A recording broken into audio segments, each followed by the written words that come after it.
All right, so my hair really encapsulates how I'm feeling right now.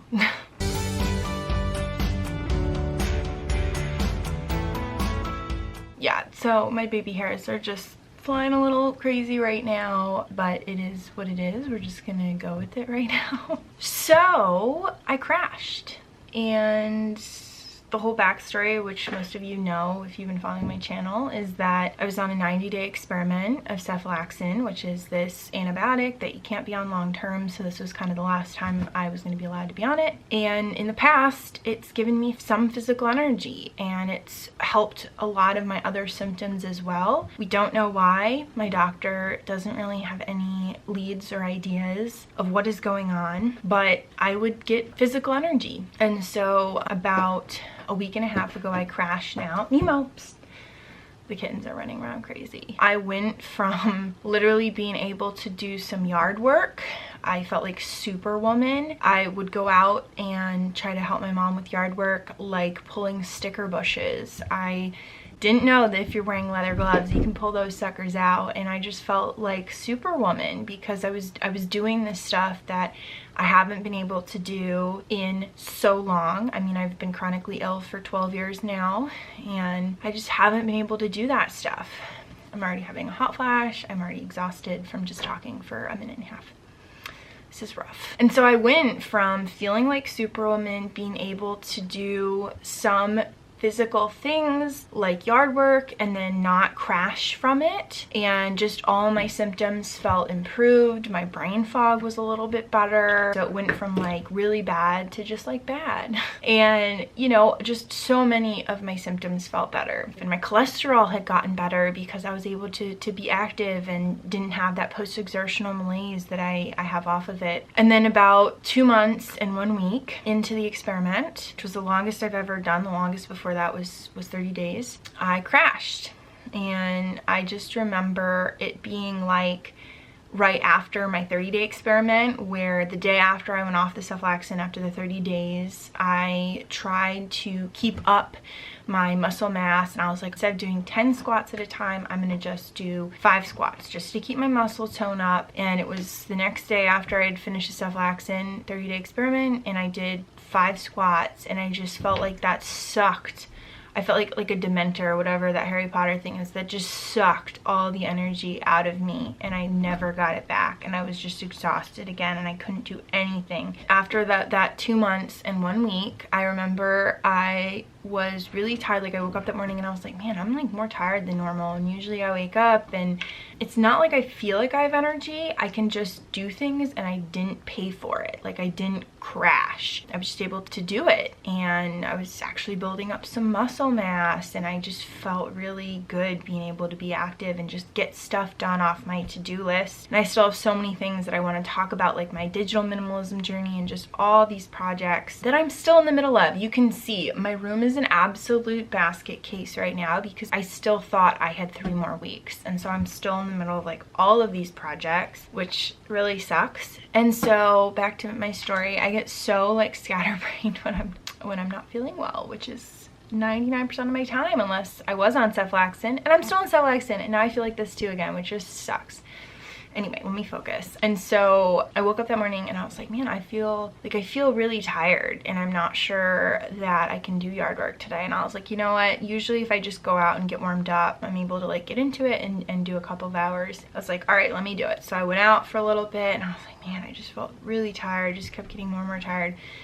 And then finally I was like, okay, I'm gonna pull 1 more sticker bush, and then I'm gonna go inside. I just felt the same as the day after that 30-day experiment, where I pulled the sticker bush out. It was kind of a tough one to get out, and it was holding on, and I just feel like it sucked all the last tiny bits of energy I had, and I did not get them back again. And so then I had to walk up. We have this like hill, our driveway's the hill, so I had to walk up the hill, and I was just, I mean, I wanted to like crawl. I just was like, it was gone. The energy was gone. Any energy I had was gone. It was such a feeling of loss, because this one thing that had worked, and I knew it wasn't going to be a long-term solution because you can't be on antibiotics long-term, and this was going to be the last experiment. But I was like, I'm going to use these 90 days to set me up for the rest of my life. Like if I never have energy again, I want to make sure that my life is organized digitally, physically. I want to feel caught up on all these projects and, you know, responding to people and try to be social again. I had all these social calls that I really wanted to do because the first month on the Cephalexin, I didn't really feel social. And what I figured out was that my endometriosis med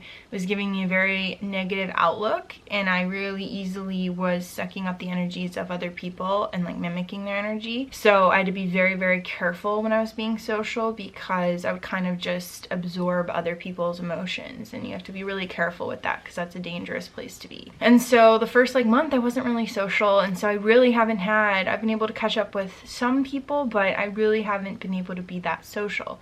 And so like the last month was going to be my social month. And so it's just this feeling of loss. It's this feeling of frustration that the one thing that was helping me, that was supposed to be this surefire thing that has never gone wrong, now isn't working. And it's been like a week and a half since I lost my energy. I'm still on the Cephalexin for another week and a half or almost 2 weeks, but it's just like, what happened? And we don't know.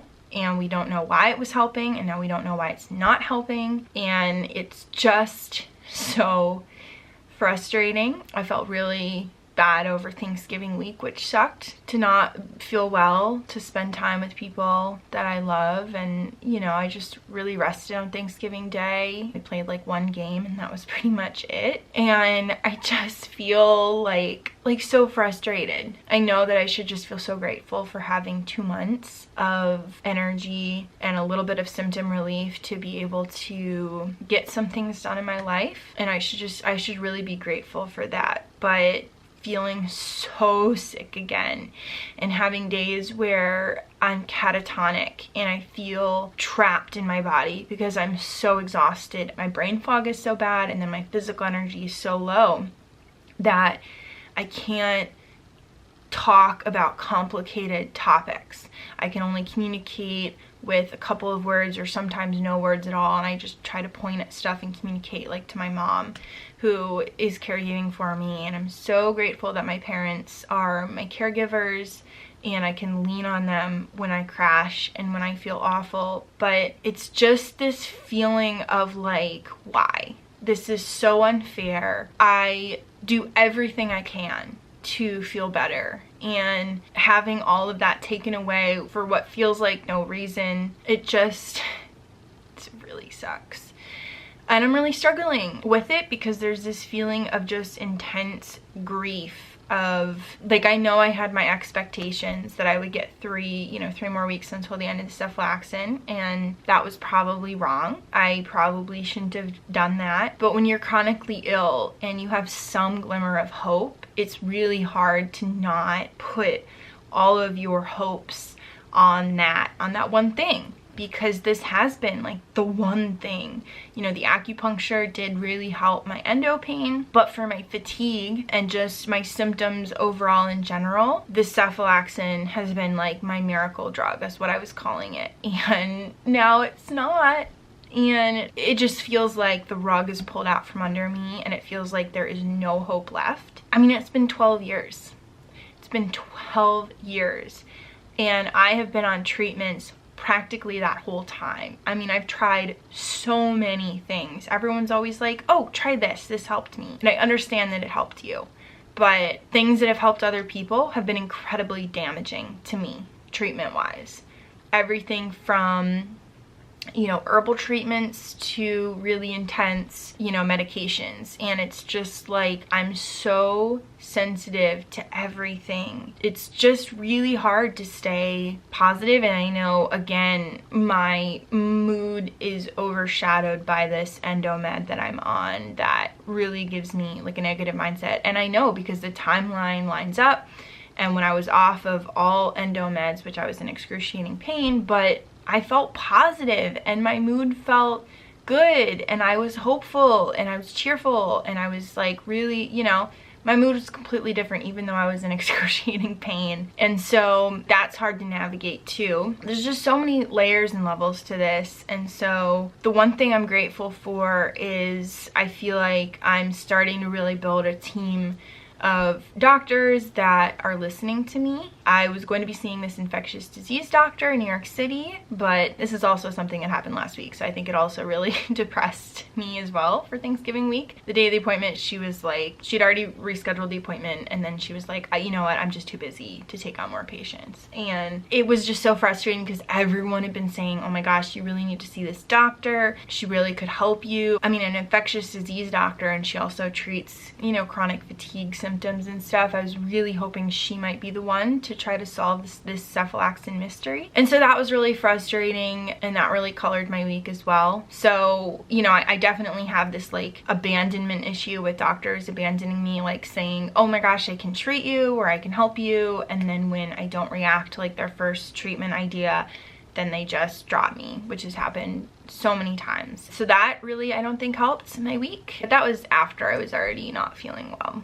So it's just been really tough to navigate all of that, but I do have some leads for some other doctors to try seeing. Really only 2, if I think about it. Actually 3. I kind of have 3 new doctors that I'm going to be seeing, and I have good hopes from them. And then I'm going back to get more acupuncture done soon as well. And so I'm really hoping that something turns around and I'm able to have more symptom relief, and we either figure out the cephalexin issue. I'm not sure, you know, if I even went back on it in the future and did find a doctor who would try to experiment more with why it's helping, if it would have any results now, which just really sucks and is very frustrating. And it's just like, yeah, it's a roller coaster because I went from such a high to rock bottom again. Like, I felt so incredibly grateful to be on this cephalexin and that it was helping me and giving me